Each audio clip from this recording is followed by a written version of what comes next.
L'association Tournesol qui vient de Dauphin, association qui s'occupe d'éducation canine, de dressage de chiens et aussi d'équitation. Cette association a été créée pour venir en aide aux personnes qui ne parlent pas, principalement les sourds, muets, les personnes qui ont été traumatisées au niveau crânien et qui ne peuvent plus parler et d'autres handicaps. Nous avons mis au point une méthode grâce à laquelle les personnes ne parlant pas peuvent quand même éduquer, voire dresser professionnellement leurs chiens. Cette méthode est gestuelle et aussi c'est une manière de s'exprimer par l'expression corporelle. Nous n'avons pas été bien sûr les inventeurs de ce type d'attitude. C'est ce qu'on appelle l'éthologie, donc l'étude du comportement animalier dans le milieu naturel, à partir de travaux consistant à étudier comment les canidés communiquent entre eux. On a mis au point une technique pour nous bipèdes, pour nous faire comprendre de nos chiens. Confiance du chien pour son maître, il va se tenir sur le petit, sur le dos du cheval, du poney, que ce soit au pas ou au trot. Donc le principal c'est que cet exercice soit fait avec un chien qui est détendu. Comment on voit-on que le chien est détendu? Ben déjà, sa queue est souple, elle n'est absolument pas sur son ventre.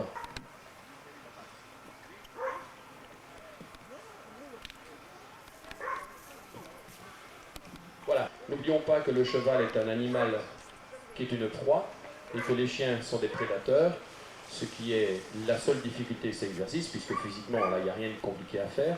Ce qui est compliqué, c'est que le cheval, lui, ne peut pas s'enfuir, alors qu'il a des canidés qui sont en position d'attaque sur lui.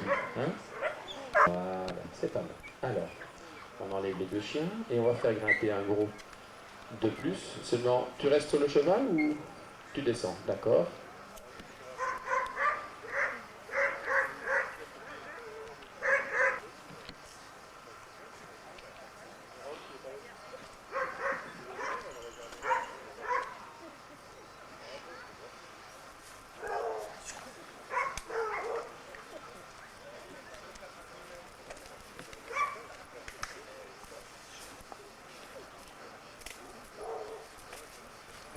Donc là, on vient de mimer une attaque carrément sur le cheval qui, normalement, devrait prendre peur et s'enfuir. C'est quand même pas un cheval de cirque, hein. C'est notre brave poney qui nous sert dans nos cours pour les handicapés. Bon, allez, on va essayer de faire marcher le poney. Ouais. Ouais, et s'il saute, il saute. Et puis c'est tout, on va pas s'énerver pour ça. Hop là. 1, 2, 3. Ici, ce sont que des mâles. Il n'y a qu'une femelle. Là-bas, avec le cheval, c'est Fly. Alors, le petit... Alors, je vais présenter les chiens rapidement. il est encore un peu timide. On a Surcouf, un très très beau chien, qui est là depuis 1 an. On a Max, on ne le présente plus. On a Gizmo, qui est le futur remplaçant de Max à première vue. On a Rex, berger allemand très timide, très jeune chien. Et alors, on a quelque chose de particulier. Qui peut me dire la race de ce chien?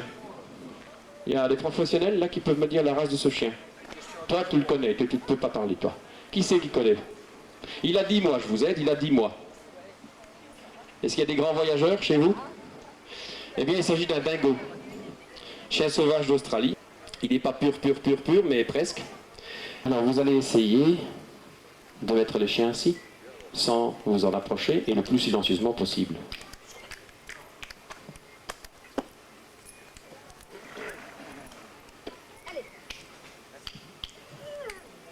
Il marronne déjà, Tempo, il est déjà en train de vous souhaiter. Bon, ça c'est de l'exercice pur, hein, c'est de l'assouplissement de caractère. Il faut que les gens obéissent, que les chiens obéissent à leur maître de loin. Parce que près de nous, ça c'est facile. Il faut quand même être maître de son chien lorsqu'il est à une certaine distance. On les remet couchés.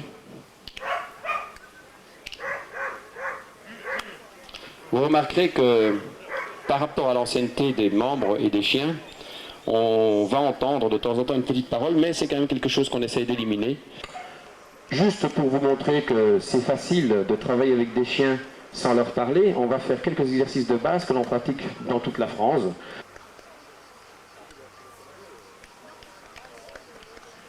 Alors même quand Tempo désobéit, vous remarquerez que Thierry, son maître, ne se fâche pas, il va le rappeler, il va même le caresser parce qu'il est revenu. Il n'est pas vraiment autorisé de bousculer un chien et de le maltraiter dans des exercices aussi simples que celui-là. On peut considérer qu'on peut se défendre brutalement contre un chien agressif, oui, mais c'est tout. L'éducation canine qu'on suit chez nous est très positive. C'est nous qui faisons les efforts et pas le chien. Il faut bien sûr qu'ils ne nous prennent pas pour une bille non plus, mais bon. Puisque dans une meute, le chef de meute ne regarde pas et ne contrôle pas ce que font les autres membres de la meute lorsqu'ils se déplacent. Ils doivent suivre et c'est naturel. Donc c'est ce qu'on essaie de refaire paraître chez le chien, c'est cette attention qu'il doit avoir pour nous. Et nous, pour forcer cette attention, on va avoir une attitude qui est très très discrète par rapport au chien.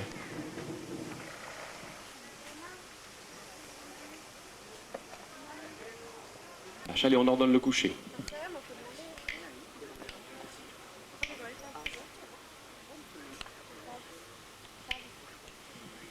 On va mettre les chiens en immobilité, on va se positionner nous en face du chien, de l'autre côté de l'obstacle, et on va essayer de ramener les chiens dans l'anneau, si possible sans leur parler, et le plus discrètement possible. Et le but du jeu est évidemment que les chiens s'arrêtent tous plus ou moins les uns contre les autres, pour forcer de nouveau une socialisation sans la présence du maître. Le maître, il est là, à quelques mètres, bien sûr, son autorité est présente, mais il faut que les chiens s'acceptent aussi, sans trop dévier de leur trajectoire. Allez, chacun y va pour son compte. Faites ça calmement.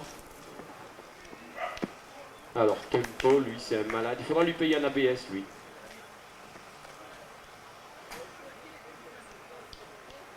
Alors.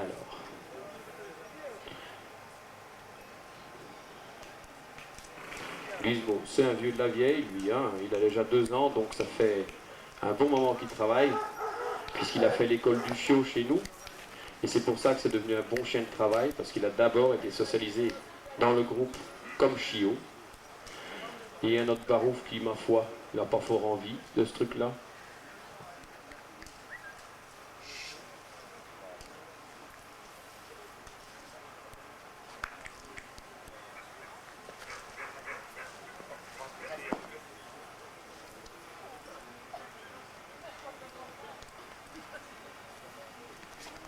Voilà, là on pousse la socialisation, hein.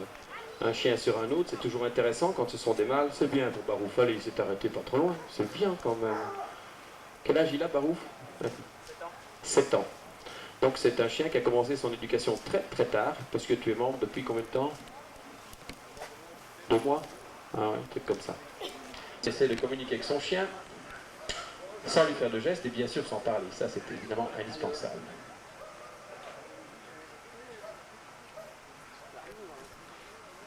Il en est à ses débuts et c'est pas trop mal.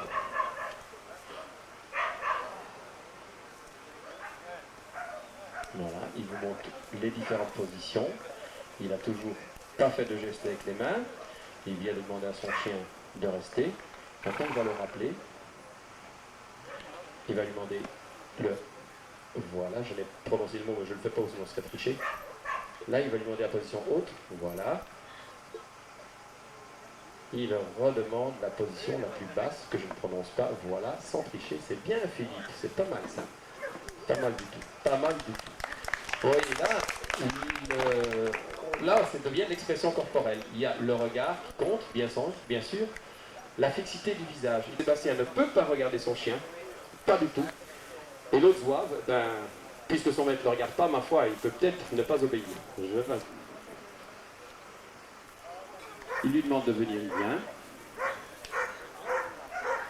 Il lui a demandé de s'arrêter en position couchée, il l'a fait. Il lui demande de venir, il vient. Là, il lui demande de s'arrêter en position assise, tout à fait, c'est parfait tout cela. Et il lui redemande de venir. Le chien est très attentif, il lui demande la position debout. Là, on ne triche pas, il s'est assis. Donc, Sébastien va redemander la position debout. Non, il s'est couché. Le sagouin. Et il n'a pas obéi. Alors, dans ce cas-là, on ne se fâche pas, hein, ce n'est pas des trucs qui sont indispensables dans notre vie. On va simplement recommencer l'exercice. Et vous allez voir que la rigidité du corps de Sébastien va être plus importante. Alors, il arrive en courant. Voilà, c'est réussi, Seb. C'est bon. Dommage qu'il y a des hommes sur Terre pour un dingo. Alors, c'est difficile de se faire accepter facilement d'un chien comme ça, malgré qu'il soit très très gentil. Le dingo n'est absolument pas bagarreur. Bon, ça c'est sa position favorite, par contre. Là, il est bien. Vous remarquerez quand même qu'il regarde son maître. Il a beau faire semblant de dormir, il est prêt. Son maître l'a appelé. Il se redresse. Bon, je dors. Regardez, il joue avec les pieds de son maître parce qu'il sait très bien ce que son maître veut. Ah, j'y vais. Oh, je dois de nouveau m'arrêter. Ouais, c'est pas mal. Et voilà, sans parler, sans se fâcher, on a un beau petit contrôle du chien qu'on termine toujours par un gros câlin. Pour le câlin, à la fin d'un exercice, toujours laisser le chien se donner à vous. Il faut qu'il ait une ultime soumission de venir chercher le câlin. On n'attrape pas le chien pour le câliner. C'est pas une capture, hein, le câlin. C'est vraiment le chien qui va se donner à nous.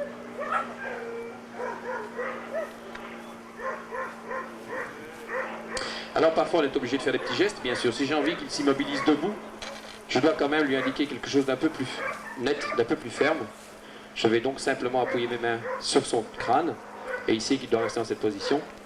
Ce sont des exercices qui s'apprennent facilement. Il suffit juste de patience et de douceur, et d'avoir quand même un bon contact avec son compagnon. Il y a parfois des bidons qui travaillent mal, parce qu'ils ne s'accordent pas. Ça arrive chez les humains aussi.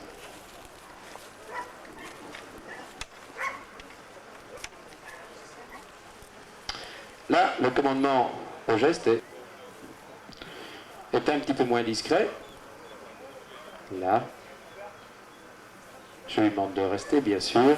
Je vais l'appeler et je vais l'immobiliser dans plusieurs positions face à moi.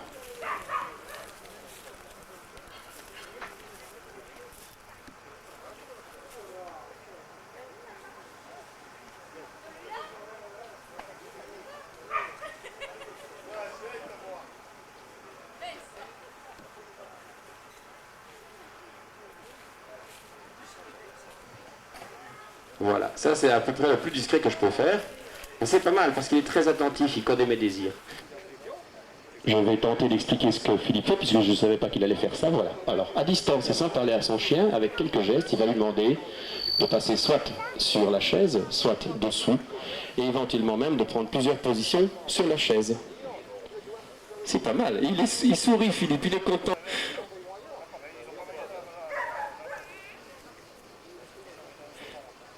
Alors,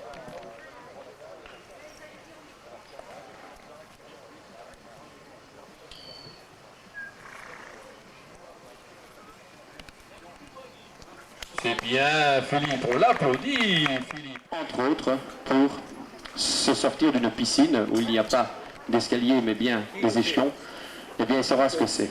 On pousse la difficulté à le forcer à tenir l'équilibre à l'horizontale de ses échelons, ce qui lui donne plus confiance en lui. Voilà, regardez la queue de Gizmo, c'est pas vraiment un chien stressé. Hein. Oups. Oh là là, j'ai mes noix qui sont coincées, papa. Voilà, ça y est, quelle musculature. Voilà, c'est bien le Gizmo qui fait lui. Alors, Philippe, il nous fait quoi avec son surcouf? Ah ben, il nous le fait la même, mais à distance. Alors, surcouf, il va y aller comme un grand, tout seul. Hop là. Hein, Ralph? Hop là. Ah, attends, papa, attends, j'y suis presque, attends, oh, j'ai perdu une patte. Voilà. Il nous fait ça sur 3 pattes, lui. Voilà. Il y va d'une manière un peu plus folle, c'est un jeune chien, donc il y va un peu plus casse-cou. Alors, qui a un super sale caractère, qui est extrêmement agressive, mais quand elle a envie de travailler, elle travaille très bien.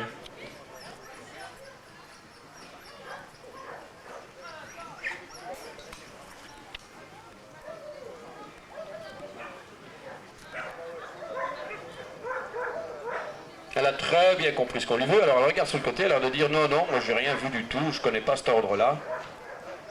Et on insiste jusqu'à ce que ce soit fait. Voilà.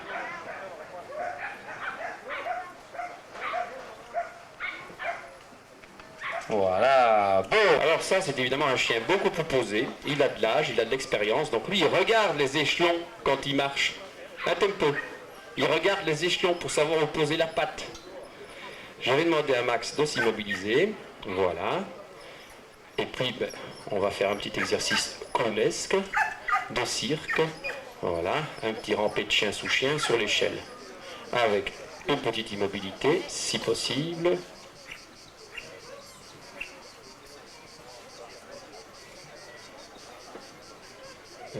Alors, tu vas t'asseoir? Ah, ça y est. Voilà.